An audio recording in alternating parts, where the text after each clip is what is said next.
Okay.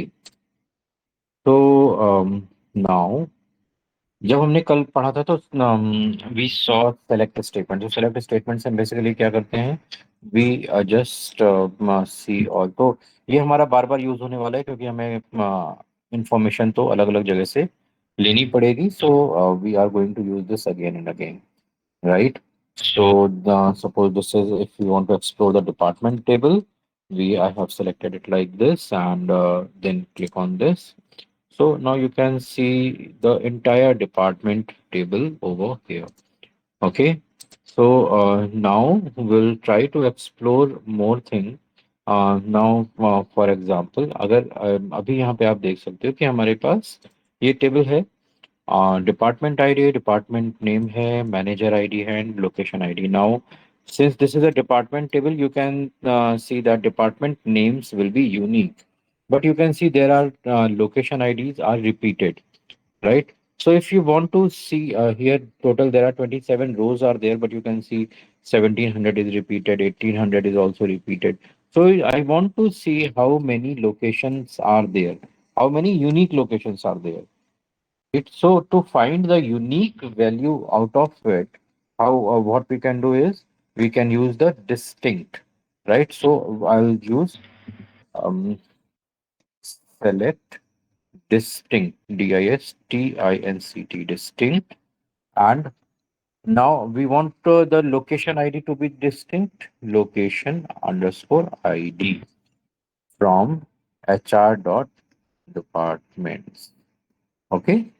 So we have selected this. Now if I execute this, you can see now we'll get a list of unique location IDs. Let it pop up. अच्छा, आप लोग ये platform आसानी से use कर पा रहे हो? इसमें कोई दिक्कत तो नहीं एक्सेस करने में? सर एक्सेस करने में से कमांड डालने में दिक्कत आती कमांड डालने में दिक्कत आ रही है, लाइक क्या प्रॉब्लम आ रही है इसमें कमांड है। डालने में? सिलेक्ट करके स्टार दबाते हैं, उसके बाद फोन करके जब डाटा उठाते हैं ना तो उठता नहीं अच्छे से, एरर ज्यादा आता है। फिर काफी टाइम करने के बाद दोबारा स्टार्ट होता है वो। ओके, लेट्स हम लास्ट में 5 मिनट्स के लिए हम उसको एक बार डिस्कस करेंगे, क्या आपकी क्या प्रॉब्लम है, देन विल सी। ओके। जी सो सर। यहाँ पे अभी आप देखो, यहाँ पे हमारे पास लोकेशन आईडी है, तो हमारे पास 7 यूनिक लोकेशन आईडीज हमें यहाँ पे मिल गई। ठीक है, 7 यूनिक लोकेशन आईडी हमें यहाँ पे मिल गई, जो कि वहाँ पे हमारे पास टेबल में अवेलेबल थी। So are you able to understand that how do we find this location ID? Sir ये वाला जो है सिर्फ लोकेशन आईडी के लिए यूज होगा या और भी उनके लिए यूज हो सकता है? ये आपको जहां भी आपको यूनिक वैल्यूज निकालनी है, आप वहां पे इसको बहुत आराम से कहीं भी यूज कर सकते हो। It's not just for this location ID, anything you want in this. So suppose आप यहाँ पे मैं कहाँ पे था? हाँ। सो अभी यहाँ पे हम डिपार्टमेंट के लिए फाइंड आउट कर रहे हैं। अगर आपको किसी और चीज़ के लिए यहाँ पे फाइंड आउट करना है, सपोज यहाँ पे हमारे पास लेट्स सी कंट्रीज का डेटा है। ठीक है, तो कंट्रीज में कंट्री आईडी है, कंट्री नेम है, रीजन आईडी है, राइट? तो देखते हैं यहाँ पे हमारे पास क्या क्या वैल्यू है। Select star from select star from HR dot countries, right? अब यहाँ पे स्पेलिंग सही होना बहुत ज़रूरी है, अदरवाइज ये एरर देता है। बहुत बार हमें पता भी नहीं लगता। So let it run.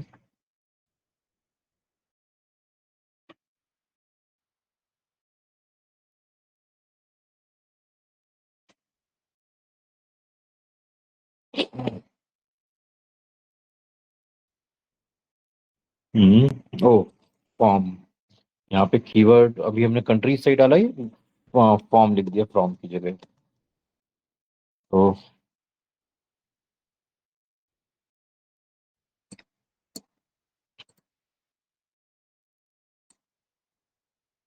यहाँ पे आप देखो, यहाँ पे हमारे पास कंट्री आईडी है, कंट्री नेम है और रीजन आईडी। ठीक, अभी यहाँ पे देखो हमारे पास 25 डिफरेंट कंट्रीज हैं। ठीक है। तो अगर हम कंट्रीज के नाम यूनिक फाइंड आउट करना चाहें, मे बी हमें कंट्री के नाम यूनिक नहीं मिलेंगे क्योंकि ये कंट्रीज की ही टेबल है। लेकिन यहाँ पे you can see region IDs are repeated, right? There is 20 repeated many times, and 10 is also repeated many times. 30 is also repeated many times. तो यहाँ पे रीजन आईडी यूनिक नहीं है। तो अगर आपको यहाँ पे फाइंड आउट करना है कि यहाँ पे कौन कौन सी रीजन आईडीज हैं, राइट, वो अगर फाइंड आउट करना है तो आप क्या करेंगे? सिंपली सेम चीज, सेलेक्ट डिस्टिंक्ट रीजन आईडी। अब यहाँ पे हमें जो फाइंड आउट करना है हमें हमें वही देना है। ठीक है। अब यहाँ पे टेबल कंट्री की है तो कंट्री आईडी और कंट्री नेम डुप्लीकेट होने की पॉसिबिलिटी बहुत कम है, लेकिन रीजन आईडी डुप्लीकेट्स हमें दिखाई दे रहे हैं। ठीक है। सो हम यहाँ पे गए select from HR countries and that's it. तो यहाँ पे अब हम इसको रन कराएंगे। हमने इसको रन कराया तो यहाँ पे आप देख सकते हो अभी हमें यूनिक रीजन आईडी यहाँ पे मिल गई। तो यहाँ पे केवल 5 ही हमारे पास रीजन आईडी हैं और यहाँ पे रीजन आईडी नहीं है। ठीक है। Yes sir. अंडरस्टूड। अभी यस हम सर।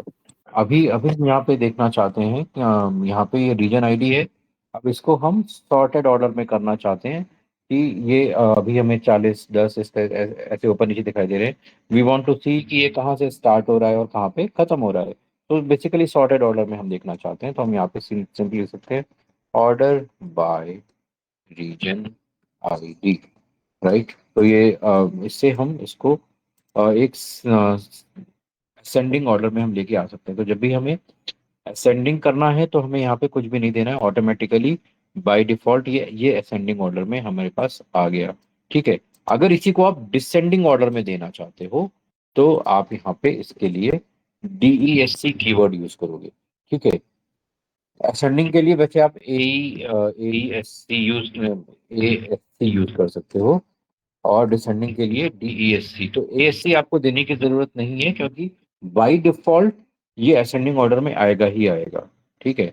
अगर आपको डिसेंडिंग में करना है तो आपको उसके लिए DESC देना पड़ेगा। तो अभी आप यहाँ पे देख सकते हो कि जितनी भी रीजन आईडीज हैं वो सारी हमारी डिसेंडिंग ऑर्डर में आ गई।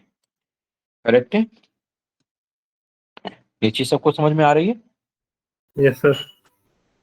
ओके। ओके। अब यहाँ पे हम देखना चाहते हैं कि जितनी भी यहाँ पे रीजन आईडीज हैं इसमें हर रीजन आईडी में कितने कितने कंट्रीज हैं ये हम देखना चाहते हैं। ठीक है। तो बेसिकली हमें ये देखना है कि एक रीजन आईडी कितनी बार रिपीट हो रही है। कल हमने ये चीज करी थी, ध्यान है?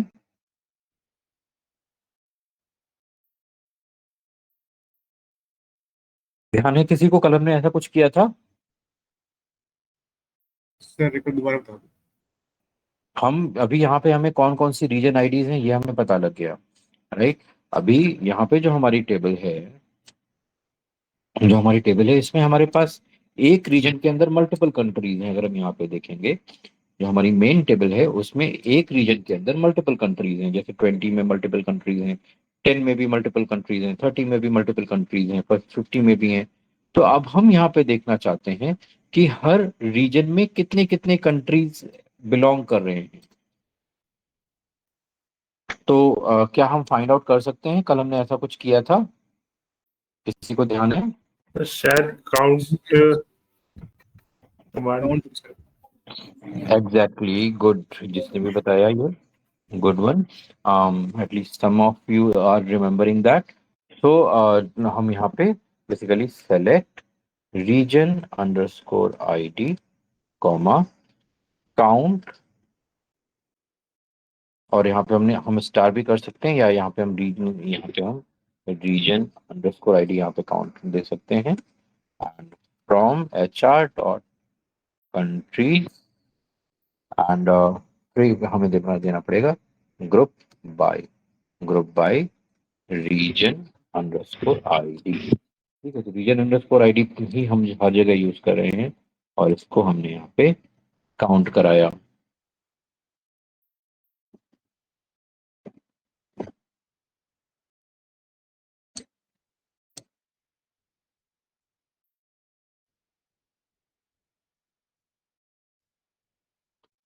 तो अभी आप यहाँ पे देख पाओगे कि हर कंट्रीज में, हर रीजन में कितने कितने कंट्री बिलोंग कर रहे हैं।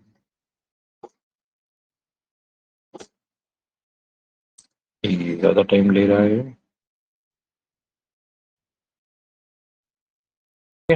तो अब आप यहाँ पे देख सकते हो कि रीजन नंबर 20 में 5 कंट्रीज हैं, रीजन नंबर 40 में एक है, रीजन नंबर 10 में आठ आठ कंट्रीज हैं, और रीजन नंबर 30 में 7 कंट्रीज हैं।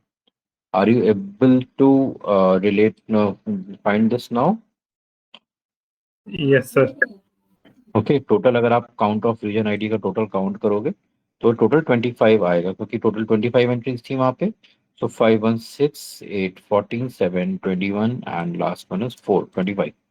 ओके, तो टोटल 25 कंट्रीज हैं हर रीजन के, मीन्स रीजन वाइज अगर देखें तो अलग अलग सब में एग्जिस्ट कर रहे हैं। ठीक है, तो इस तरह से आप मतलब जैसे मान लो आपके पास कॉलेज का डेटा या स्कूल का डेटा है, तो स्कूल के डेटा में आपके पास पूरे स्टूडेंट का डेटा है।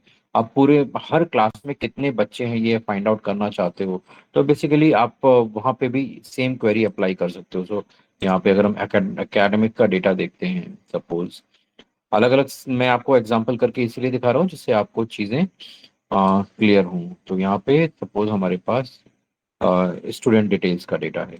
ठीक है, अब यहाँ पे स्टूडेंट डिटेल्स में हमारे पास है student ID, first name, parent ID and student registration year, email address, ये 5 ही हैं। इससे हम यहाँ पे ऐसी कोई वैल्यू नहीं है कि जिससे हम कुछ फाइंड आउट कर पाए। यहाँ पे ग्रुपिंग का कोई क्राइटेरिया नहीं, क्योंकि स्टूडेंट आईडी यूनिक होगा, फर्स्ट नेम यूनिक होगा, पेरेंट आईडी भी स्टूडेंट आईडी के अकॉर्डिंग यूनिक ही होगी। रजिस्ट्रेशन ईयर, ये इस पे हम कुछ ग्रुपिंग कर सकते हैं। तो let's see, select star from select star from ad underscore students underscore detail। ठीक है, अभी सॉरी फ्रॉम नहीं डाला हमने, फ्रॉम। ठीक है, तो यहाँ पे हम यहाँ पे देखते हैं, हमने इसको डाला और इसको हमने यहाँ पे रन कराया।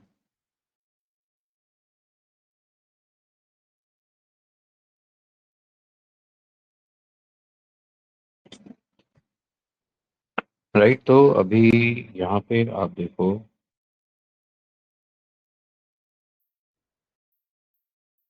यहाँ पे हमारे पास स्टूडेंट रजिस्ट्रेशन ईयर इस तरह से आ रहा है, कितना 1/1/2014 एंड पे ज़्यादा डेटा ही नहीं है। So there is nothing much to do over here.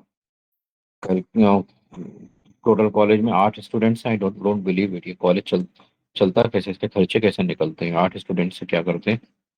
I am really not sure. Okay, that's a jokes apart. Let's take what else we can do. Faculty details देखते हैं, इसमें क्या है? Faculty ID, first name, last name, email, phone number, hire date, job ID. Okay, so हाँ, faculty ID में अगर यहाँ पे कुछ डेटा होता है तो हम इसमें कुछ कर सकते हैं। Select star from ad.ad faculty_, ठीक है, और हम इसको रन कराते हैं। लेट्स सी कि इसमें क्या है। यहाँ पे हमारे पास 10 स्टूडेंट्स का डेटा है। पहली बार मैंने ऐसा कॉलेज देखा जिसमें 8 स्टूडेंट्स और 10 फैकल्टीज हैं। Wow, great school. ओके, तो यहाँ पे हमारे पास जॉब आईडी है, राइट। अब हम जॉब आईडी में, हर जॉब आईडी में कितने फैकल्टी काम कर रहे हैं, जस्ट टू शो यू कि आप क्या क्या चीज़ें इसमें पॉसिबिलिटी ले सकते हो। तो वैसे मुझे हर जॉब आईडी में दो दो तो यहीं से दिखाई दे रहे हैं। So let's see through query कि डिफरेंट जो जॉब आईडीज हमारे पास हैं उसमें हर जॉब आईडी के अंडर में कितने फैकल्टीज काम कर रहे हैं। ठीक है, so let's see, select count. हाँ, तो यहाँ पे हम जॉब आईडी लेते हैं, job underscore ID, comma, count job underscore ID from ad.ad underscore faculty details, and then group by, और यहाँ पे हमारे पास job underscore ID। ओके, सो हमने इसको सेलेक्ट किया और यहाँ पे एंटर प्रेस किया, इसको रन कराया।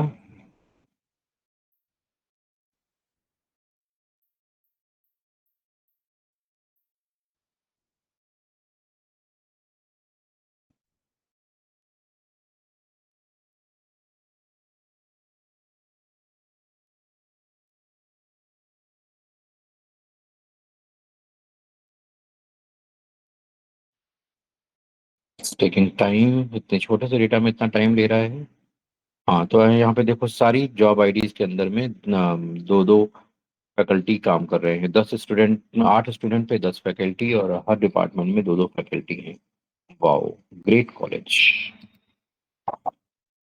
ओके, सो इस तरह से आप जो चीज़ें हैं उनको मैनेज कर सकते हो। यहाँ पे देख सकते हो कि क्या क्या चीज़ें होती हैं, कैसे कैसे आप इनको ग्रुपिंग ग्रुपिंग में डाल सकते हो। तो ग्रुपिंग का बेसिकली पर्पस होता है एक जस्ट समराइजेशन करना, जिससे आप देख पाओ कि कौन कौन सी वैल्यू है, कहाँ कहाँ कहाँ की वैल्यू है।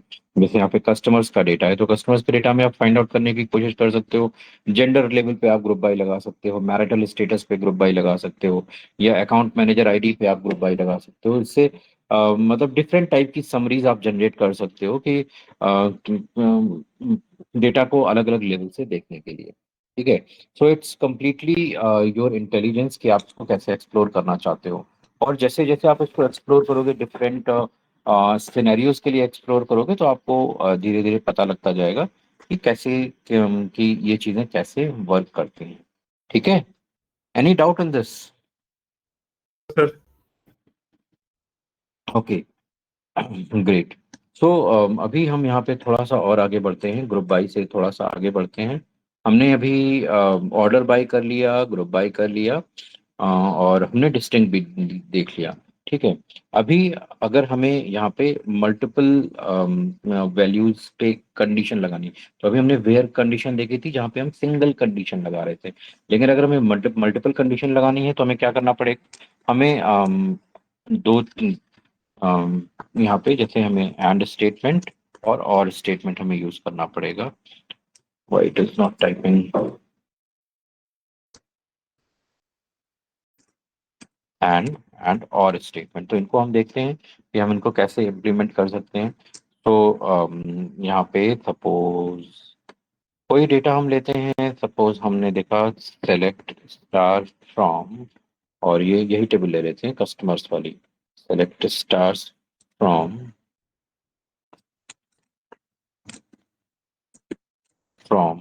ओई डॉट कस्टमर्स।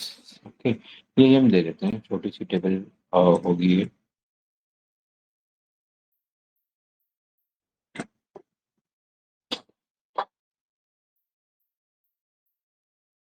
सो भाई, ये क्या हुआ? ये पुराना आउटपुट कैसे आ गया भाई? ये पुराना आउटपुट है।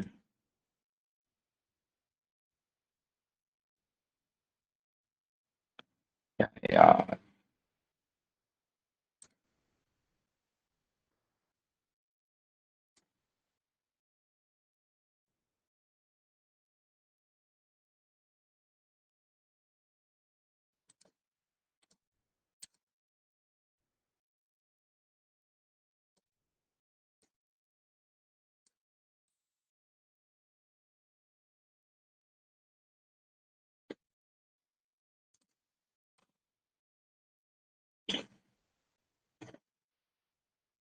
ये क्या है?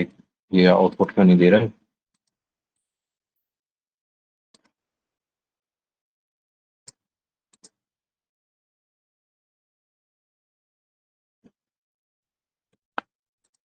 अरे, सही तो है सब कुछ। ओके,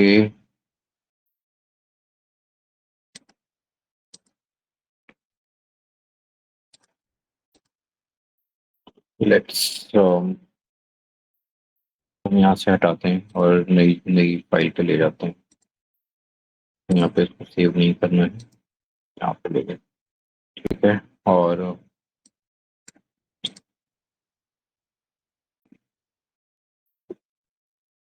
ये क्या हो गया, तो क्यों नहीं कर रहा है? गिव मी अ मिनट, ये आउटपुट क्यों नहीं जनरेट कर रहा है?